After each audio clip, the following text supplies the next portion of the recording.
This afternoon I have Cindy Caldwell, the Happiness Queen, on the line, and we're going to ask Cindy a few questions. She helps people understand how to be happy in their life. And Cindy, so welcome, glad to have you on this afternoon. Thanks, Steve. Glad to be here.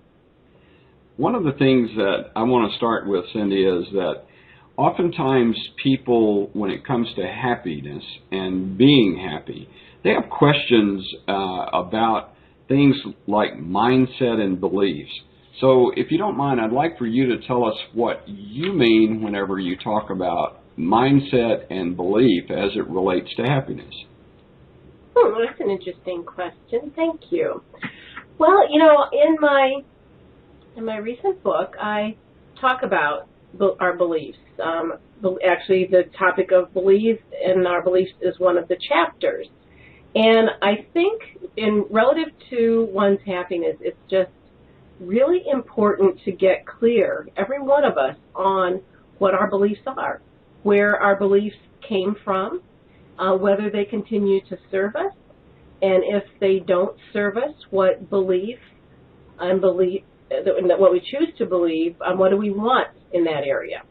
So most often, and pretty much I'd say 100% consistently of the population, our beliefs are formed when we are small children.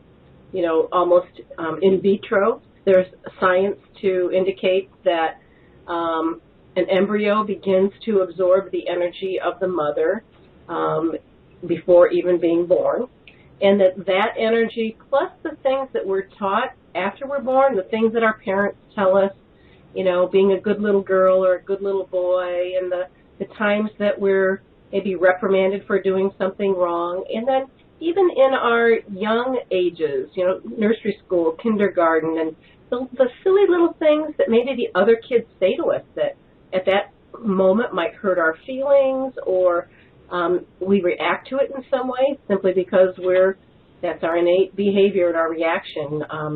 We were born to react that way. Those beliefs create a foundation in our life that begins to control our life into adulthood. And if we don't get clear on the ones that we choose to have, the ones that are serving us, and the ones that we choose to change for some reason, we'll always struggle in that area of our life. So getting clear in that regard relative to your beliefs is really the critical element toward being happy.